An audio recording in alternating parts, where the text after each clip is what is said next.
আইনজীবী আছি, এই আইনজীবী আমি একজন আইনজীবী হিসাবে যারা বার কাউন্সিল রিটেন পরীক্ষায় প্রথম রিভিউতে পাশ করেছে, দ্বিতীয় রিভিউ নিয়ে কোনো কথা নেই, তারা তো পাশ করে গেছে, প্রথম রিভিউতে যারা পাশ করেছে তাদের পক্ষে অনেকে রিট করেছে।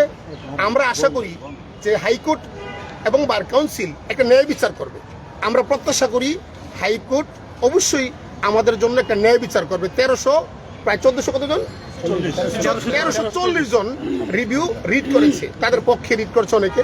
আশা করি হাইকোর্ট একটা ন্যায় বিচার করবে আমাদের পক্ষে, আল্লাহর রহমতে একটা রায় আসবে। আমরা যে যেখানে আছি আমরা সবাই সবার জন্য দোয়া করি। বিশেষ করে আমাদের যারা আইনজীবী ছিলেন, ব্যারিস্টার আপনার আশরাফুল স্যার, তারপর বদরুজ্জামান বাদল, অনেক বড়, হ্যাঁ বদরুজ্জামান বাদল, ফয়সাল আহমেদ ফয়জি স্যার, তারা মামুন মাহমুদের মতো আইনজীবীরা আমাদের এই রিটে তারা শুনানি করছে। ফজলুর রহমান এমপি স্যার সহ শুনানি করছে। আমরা বিশ্বাস করি কামরুল ইসলাম সজল স্যার ডাইনামিক লয়ার একজন, তাই না?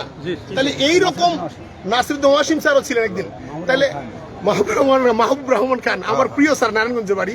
তাহলে ওনাদের মতো লোকেরা আপনাদের 1340 জনের পক্ষে রিটে শুনানি করছে, যাতে করে একটা ন্যায় বিচার প্রতিষ্ঠিত হয়। বর্তমান সেক্রেটারি প্রার্থী মোহাম্মদ আলী স্যারও ছিলেন আমাদের। আমরা গাজী তৌহিদ ইসলাম স্যার, সদর স্যার, মাহবুজ্জামান মিলন স্যার, আরো যারা যারা এইখানে জড়িত ছিলেন আমাদের 1340 জনের পক্ষে, হ্যাঁ জাতীয়তাবাদী আইনজীবী ফোরাম থেকে শুরু করে অন্যান্য যারা বিভিন্ন অ্যাঙ্গেল থেকে আমাদেরকে সহযোগিতা করছে, আমরা তাদের কাছে চিরকৃতজ্ঞ। ওকে, এবং আমরা চাচ্ছি যে হাইকোর্ট বিচার করবে, যেটাই হোক আমাদের প্রতি একটা ন্যায় হবে, ইনসাফ হবে, ঠিক না?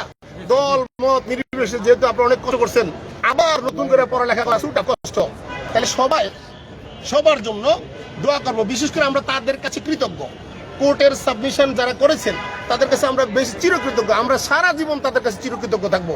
দেখা হইলে তাদের প্রাপ্য সম্মানটুকু দেবো, বুঝতে পারছেন? ওকে, তো এই ক্ষেত্রে আমার একটা অবজারভেশন, যেহেতু আমি একজন আইনজীবী, বার কাউন্সিলের লোকদেরকে আমি পড়াই, যারা অ্যাডভোকেট হয়, অ্যাডভোকেসি পড়াই, ওইখানে একটা জিনিস আছে, অ্যাডভোকেট এহসান স্যারও ছিলেন আমাদের সাথে। তারপরে খুব দারুণভাবে হেল্প করছে, তারা স্ক্রুটিনাইজ করছে, একদম নিখুঁতভাবে চেষ্টা করছে, একটা অক্ষর ধরে ধরে। মিজানুর রহমান ছিলেন। আমরা সকলেই, আমরা 1340 জন যারা স্টুডেন্ট আছি, রিভিউ পরীক্ষার্থী, তারা সকলেই তাদের কাছে, এই আইনজীবী সমাজের কাছে যারা আমাদের জন্য এই কাজ করছে, তাদের কাছে চিরকৃতজ্ঞ থাকবো। তারা যেখানে যাক তাদের জন্য আমরা সারা জীবন কৃতজ্ঞ থাকবো, তাদের পক্ষে আমরা কাজ করে যাবো ইনশাল্লাহ, ঠিক আছে কিনা? তবে একটা জিনিস আমার কাছে ভালো লেগেছে, যে বার কাউন্সিলের যে এনরোলমেন্ট কমিটি প্রথম রিভিউ রেজাল্টটা প্রকাশ করেছে, পরবর্তীতে তারা যেহেতু হাইকোর্টের বিচারপতি ছিলেন, এনরোলমেন্ট কমিটিতে কজন থাকে? 3 জন বিচারপতি থাকে।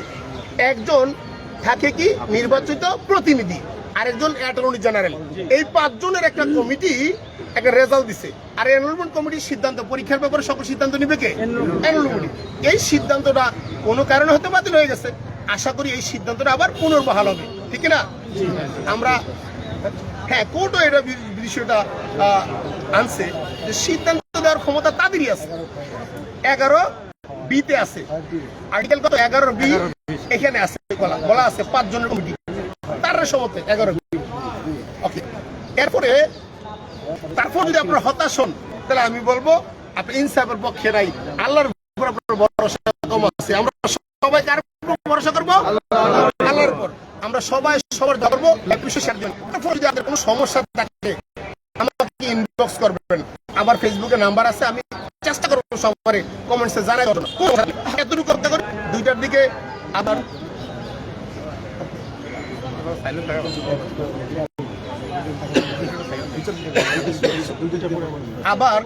সবাই কোর্টে যাব না, যেহেতু আমাদের ব্যারিস্টার আশরাফ স্যার বলছেন যে আমি নিজে আপনাদের দায়িত্বটা নিয়েছি, আপনারা এইসব কোনো করার দরকার নেই। জজ সাহেব আমাদের বিজ্ঞ বিচারক, তাদেরকে দায়িত্ব দিছি।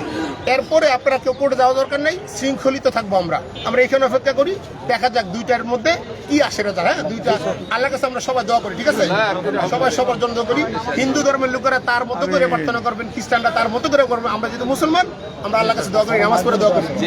আশরাফ স্যারের মা খুব অসুস্থ, উনি আইসিইউতে রেখে আমাদের জন্য কাজ করেছে। আমাদের সকলের দোয়া, আল্লাহর রহমতে ওনার মা এখন দারুণ ভাবে সুস্থ হয়েছে, উনিও আমাদের কাছে কৃতজ্ঞ। তাহলে আমরা সবাই দোয়া করি, ঠিক আছে? পাশাপাশি আমাদের জাতীয়তাবাদী আইনজীবী সমাজ, আইনজীবী ফোরামের কাছে আমরা চিরকৃতজ্ঞ থাকবো ইনশাল্লাহ। এবং আমাদের যদি কোনোদিন কোনো সুযোগ আছে, আমরা যারা আমাদের জন্য করেছে তাদের জন্য আমরা করবো ইনশাআল্লাহ। আমাদের যদি কোনো সুযোগ আছে তাদের জন্য আমরা কিছু না কিছু করবো, সারা জীবন সম্মান করবো।